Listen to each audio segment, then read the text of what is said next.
Hello everyone, welcome back to my channel Shiksha competition.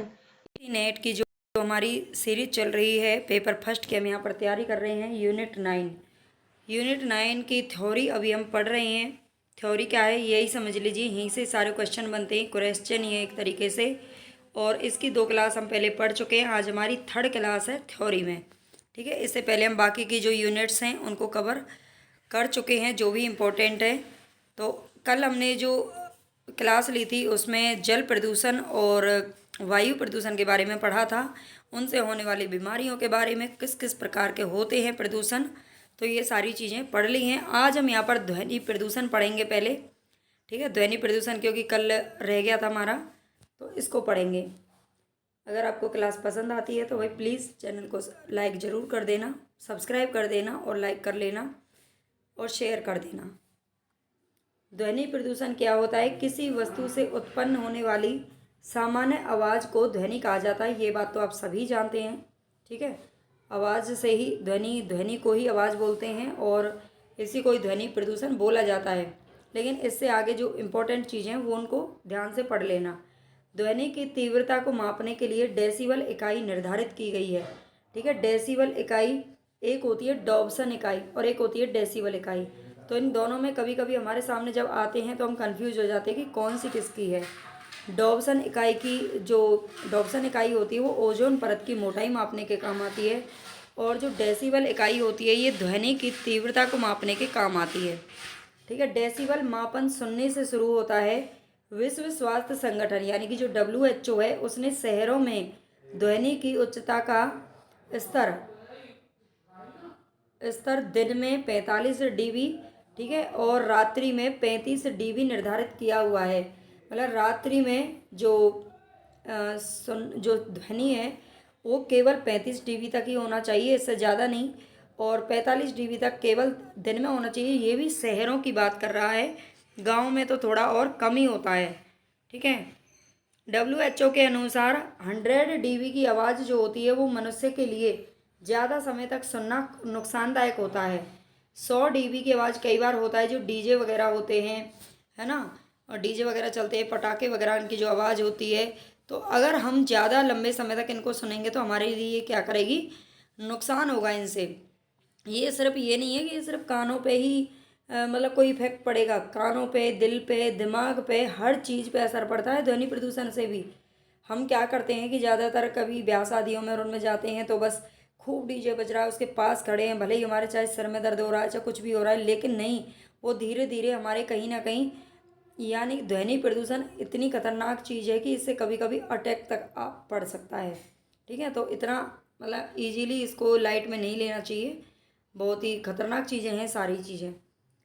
तो मनुष्य के लिए 100 dB की, 100 dB की जो आवाज़ है उससे लंबे समय तक सुनना, मतलब उसको ज़्यादा लंबे समय तक सुनना, हाँ हो सकता है 5-10 मिनट के लिए, इससे ज़्यादा लंबे समय तक अगर हम ये आवाज़ सुनते हैं तो हमारे लिए नुकसान होता है।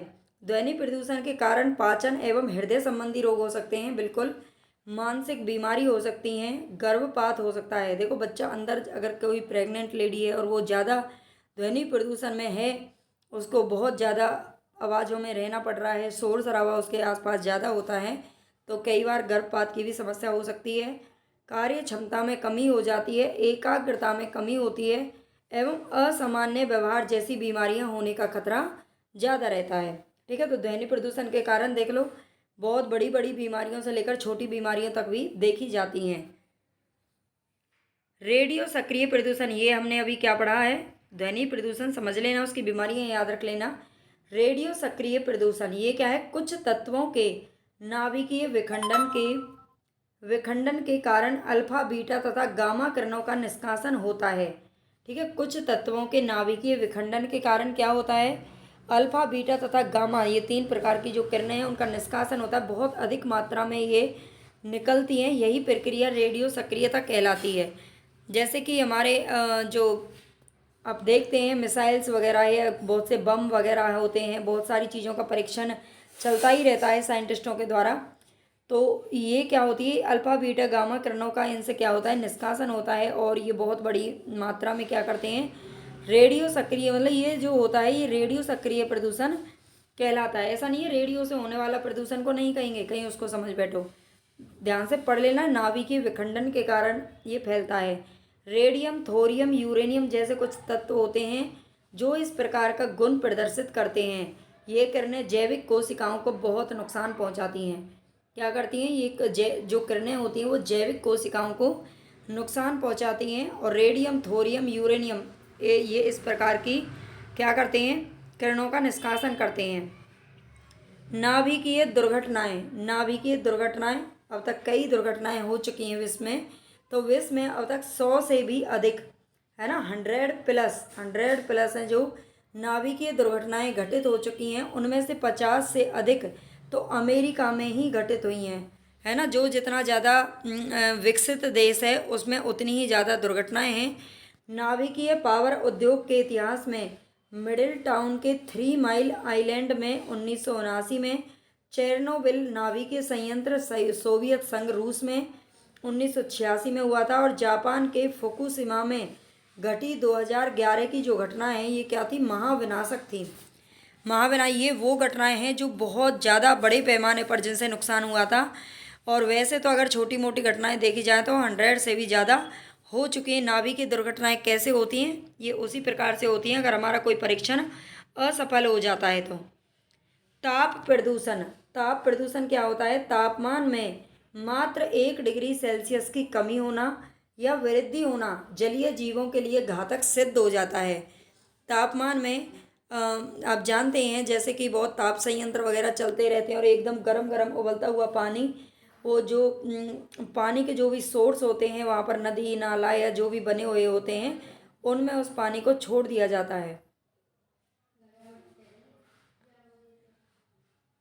और उस एकदम गर्म पानी या ठंडे पानी को छोड़ देने की वजह से पानी का जो तापमान है वो या तो घटेगा या बढ़ेगा। तो वो जो उसमें जलीय जीव जो रहते हैं, चाहे वो मछली हो चाहे कोई भी हो, एकदम आप सोच लीजिए कि उनके लिए एकदम से अचानक से अगर तापमान में सीधा वृद्धि हो जाए या घट जाए तो हम लोग उसको क्या है कि मतलब उसके अनुकूल नहीं कर पाते अपने आप को सेटल, है ना। तो ऐसे ही जलीय जीवों के लिए घातक सिद्ध हो जाती है। बहुत से जलीय जीव मर जाते हैं और बहुत से इधर उधर भागते हैं, बीमार हो जाते, कुछ भी हो सकता है उनको, मतलब अच्छा नहीं होता। ताप प्रदूषण अपशिष्ट ऊष्मा को जल निकाय के भीतर छोड़ देने के कारण सबसे ज़्यादा होता है। वना अग्नि, वनों में आग लग जाना व ज्वालामुखी जैसी प्राकृतिक घटनाएं भी ताप प्रदूषण के लिए क्या होती हैं, जिम्मेदार होती हैं। आप जानते हैं जितने भी ज्वालामुखी, आप कभी भी किसी भी ज्वालामुखी को देख लेना, है ना, तो आपने शायद ज्वालामुखी देखे भी होंगे, मतलब वैसे नहीं देखे हैं, रियल में तो मैंने भी नहीं देखे हैं, लेकिन आप फ़ोन में देखती हूँ, मुझे तो बड़ा अच्छा लगता है उनको देखना। तो वो पानी के कहीं ना कहीं पास ही, पानी के किसी सोर्स के पास, समुद्र के पास या समुद्र के बीचों बीच में ही ज्वालामुखी स्थित हैं। और उनसे जो भी इतना गरम गरम जो लावा बाहर निकलता है वो क्या करता है, एकदम पानी के लिए, पानी का तापमान तो वो बढ़ाएगा ही बढ़ाएगा, है ना, बहुत इतना ज़्यादा गर्म होता है। तो ये ताप प्रदूषण के लिए जिम्मेदार होती चीज़, या वनों में कभी कभी आग लग जाती है तो उसके कारण भी ऐसा देखा जाता है। ये कानून जरूर पढ़ लेना, ये बहुत ही इम्पोर्टेंट है, ठीक है।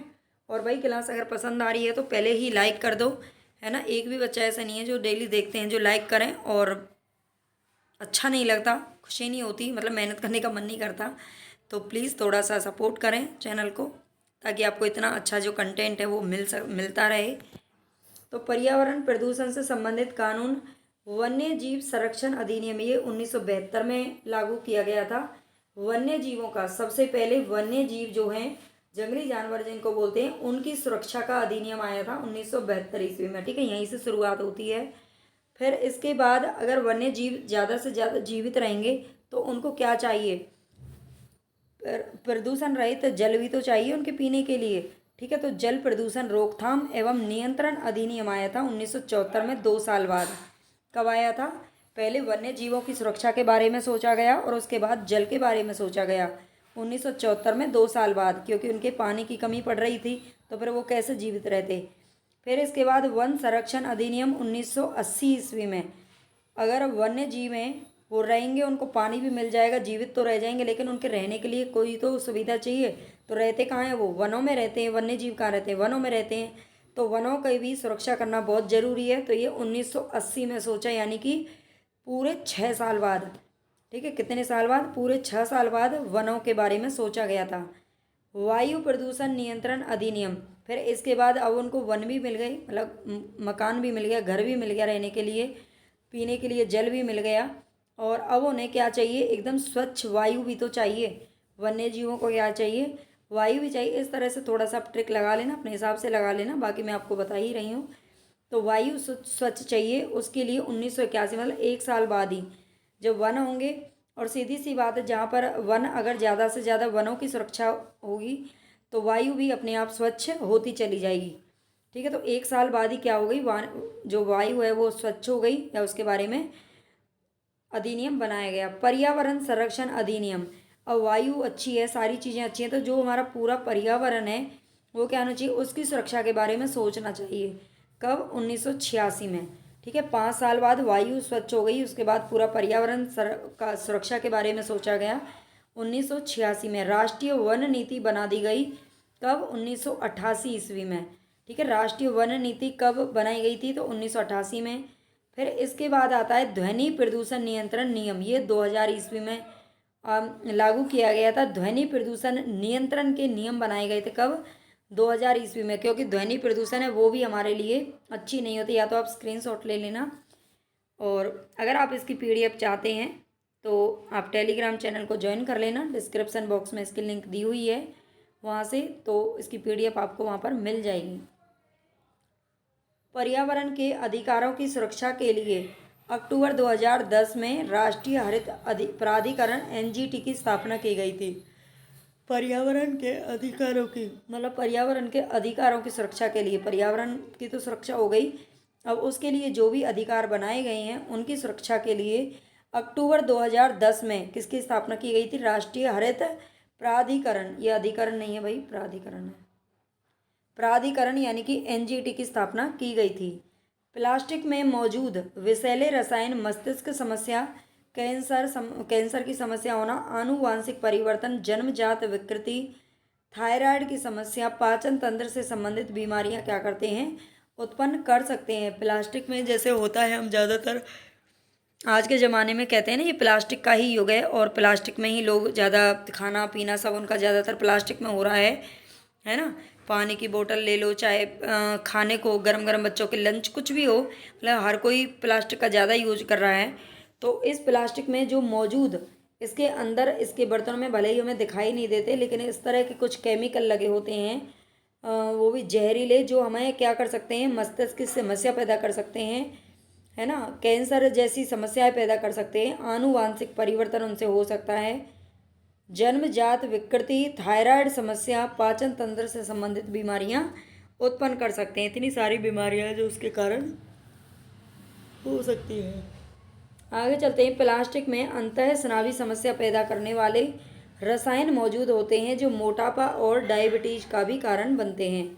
ठीक है, जो प्लास्टिक होती है उसमें अंतःस्रावी समस्या पैदा करने वाले क्या होते हैं? कुछ रसायन मौजूद होते हैं, केमिकल्स, जो हमें क्या करते हैं? मोटापा और डायबिटीज का भी कारण बनते हैं। बताओ, ये कोई सोच भी नहीं सकता, जो बंदा कोई भी है जो प्लास्टिक में खा रहा है उसको ये कभी पता भी नहीं चलेगा कि मोटापा और डायबिटीज प्लास्टिक के कारण भी हो सकता है। भाई आज थोड़ी सी थकान हो रही है, क्योंकि हमारे शहर में क्या है कि मेले वगैरह चल रहे हैं, तो थोड़ी मतलब ठीक से नींद नहीं भर पा रही है, इसलिए कोई नहीं। विश्व के कुछ क्षेत्रों में प्रजातियों की अत्यधिक विविधता पाई जाती है, जिसे हॉट स्पॉट क्षेत्र कहते हैं। हॉट स्पॉट क्षेत्र किसे कहा जाता है? कुछ ऐसे क्षेत्र होते हैं जिनमें बहुत अधिक मात्रा में प्रजातियां होती हैं। वो प्रजातियां वनों की भी हो सकती हैं और जानवरों की भी हो सकती हैं। ठीक है, तो वनों की भी बहुत सारी प्रजातियां पाई जाती हैं, और उसमें क्या होते हैं? बहुत सारे वो पाए जाते हैं, जीव वगैरह, तो उसे हॉट स्पॉट क्षेत्र कहा जाता है। हॉट स्पॉट की संकल्पना को पर्यावरणविद नॉर्मन मायर्स ने 1988 में विकसित किया था। ये हॉट स्पॉट वाली जो बात है, ये किसने शुरू की थी? तो नॉर्मन मायर्स ने की थी। किसने की थी? नॉर्मन मायर्स ने की थी 1988 के अंदर। आगे देखते हैं। विश्व में कुल 36 जैव विविधता हॉटस्पॉट क्षेत्र हो सकता है अभी एक आध और बढ़ गया हो। मैंने अभी फ़िलहाल में लेटेस्ट का नहीं देख पाई, मैं, मुझे ध्यान नहीं रहा। है ना। तो आप देख लेना एक बार, नहीं तो मैं बता दूंगी आपको कमेंट बॉक्स में। तो विश्व में कुल 36 जैव विविधता हॉटस्पॉट क्षेत्र है।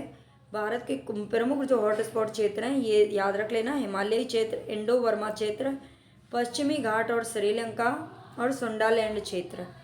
ठीक है, ये भारत के क्या हैं, प्रमुख हॉटस्पॉट क्षेत्र में रखे गए हैं। लुप्त प्राय या संकटग्रस्त जीवों का संरक्षण। तो लुप्त प्राय या तो लुप्त हो रहे हैं धीरे धीरे, या उनको उन पर किसी न किसी प्रकार का लुप्त होने का संकट छाया हुआ है।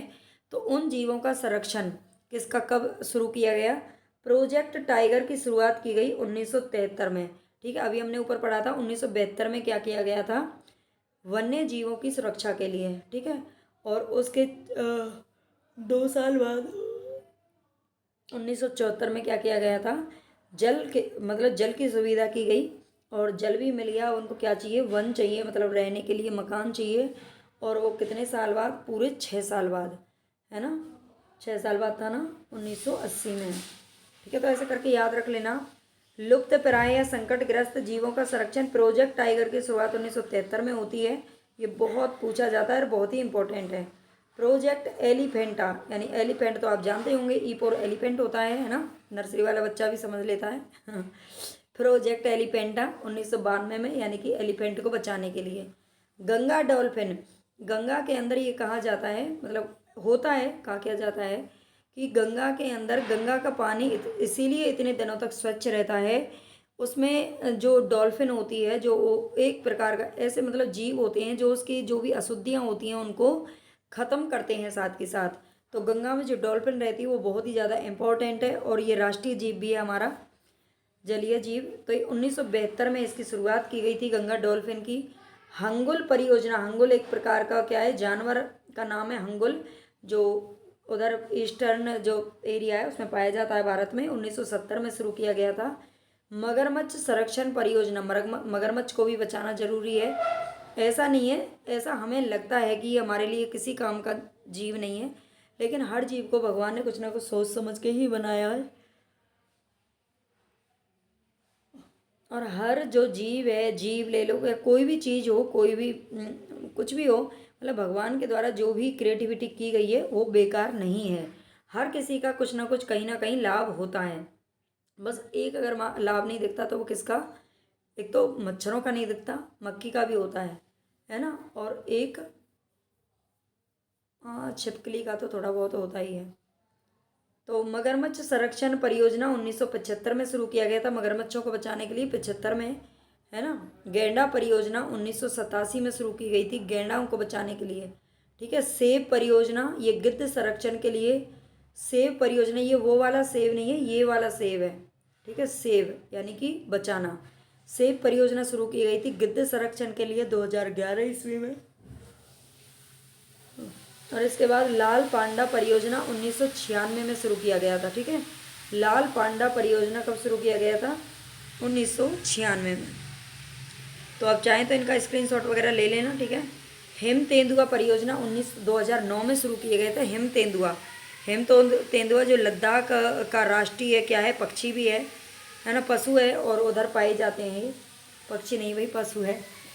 और पक्षी अभ्यारण्य देख लेते हैं जो भी इम्पोर्टेंट है। घना पक्षी विहार, ये कहाँ पर है, भरतपुर राजस्थान के अंदर है। रंगनथिट्टू पक्षी विहार, ये मांड्या कर्नाटक के अंदर है। रंगनथिट्टू पक्षी विहार कहाँ पर है, तो मांड्या कर्नाटक के अंदर है। वेदाथंगल पक्षी विहार, ये कांचीपुरम तमिलनाडु में है। वेदाथंगल पक्षी विहार कहाँ पर है, कांचीपुरम तमिलनाडु में। सुल्तानपुर पक्षी विहार, ये गुरुग्राम हरियाणा के अंदर है। ठीक है, सुल्तानपुर पक्षी विहार कहाँ पर है, ये गुरुग्राम हरियाणा के अंदर है। पक्षी विहार ये चिट्टूर आंध्र प्रदेश के अंदर है। कहाँ पर है, जो पक्षी विहार है चिट्टूर आंध्र प्रदेश के अंदर है। सलीम अली पक्षी विहार मांडवी नदी के पास गोवा के अंदर है। ठीक है, सलीम अली पक्षी विहार, सलीम अली इसे बर्डमैन के नाम से भी जाना जाता है। इसने पक्षियों को बचाने के लिए काफ़ी प्रयास किया है। तो पक्षी विहार मांडवी नदी के पास कहाँ पर है, गोवा के अंदर है। नीला पट्टू पक्षी विहार, ये कहाँ पर है, नेल्लोर आंध्र प्रदेश के अंदर है नीला पट्टू। कुमाराकाम पक्षी विहार या वेम्बनाथ पक्षी विहार कोयट्टम केरल के अंदर है। ठीक है, तो ये सारे जो पक्षी विहार हैं उनको याद रख लेना। वन संरक्षण आंदोलन, वन संरक्षण आंदोलन, वनों को बचाने के लिए कब कब कौन कौन से आंदोलन किए गए। चिपको आंदोलन 1973 में शुरू हुआ, जब प्रोजेक्ट टाइगर शुरू हुआ था तभी चिपको आंदोलन हुआ था सुंदरलाल बहुगुणा के नेतृत्व में, जिनकी अभी शायद 2021 या 22 में ही जिनकी क्या हुई है, डेथ भी हुई है अभी अभी। तो चिपको आंदोलन किसने किया था, और चिपको आंदोलन का मतलब क्या होता है कि ये क्या करते थे, मतलब वनों को बचाने के लिए, जो वनों की कटाई करने के लिए लोग आते थे, तो ये जाकर के ना सारे आदमी औरत और बच्चे सब कुछ सब मतलब पेड़ों से जाकर के लिपट जाते थे, चिपक जाते थे, है ना, और उन वहाँ से हटते नहीं थे, तो इसीलिए इसका नाम चिपको आंदोलन पड़ा। ये सुंदरलाल बहुगुणा के नेतृत्व में उत्तराखंड में ही चलाया गया था। साइलेंट वैली आंदोलन 1973 में शुरू हुआ है, ये भी ये केरल के अंदर है। साइलेंट वैली अगर पूछा भी जा सकता है, जीके का क्वेश्चन है, साइलेंट वैली कहाँ पर स्थित है, तो केरल में स्थित है, केरल के पश्चिम घाट में। विश्नोई आंदोलन, विश्नोई आंदोलन 1931 में चलाया गया, राजस्थान में अमृता देवी विश्नोई के द्वारा। ठीक है, अमृता देवी विश्नोई के द्वारा चलाया गया। एपिको आंदोलन, एपिको आंदोलन ये चिपको आंदोलन के जैसा ही था, इसमें भी क्या करते थे, कर्नाटक में चलाया गया था 1973 में ही, ये लोग भी जाकर के वनों से चिपक जाते थे। नर्मदा बचाओ आंदोलन, नर्मदा को बचाओ, नर्मदा नदी है ना, और 1985 में चला गया, और ये इसके कौन कौन थे इसमें, मेधा पाटेकर, बाबा आमदेव एवं अरुंधति रॉय। ठीक है, नर्मदा बचाओ जो आंदोलन है ये कब शुरू किया गया था, 1985 के अंदर मेधा पाटेकर, बाबा आमटे और अरुंधति राय के द्वारा। नवधान्य आंदोलन ये 1987 में चलाया गया, वंदना शिवा के द्वारा। ठीक है, अगर भाई क्लास पसंद आई हो तो प्लीज़ लाइक और सब्सक्राइब करे भी नहीं जाना, आपको आपकी पढ़ाई की कसम है ना, यूजीसी नेट की कसम है, अपना करके जाना।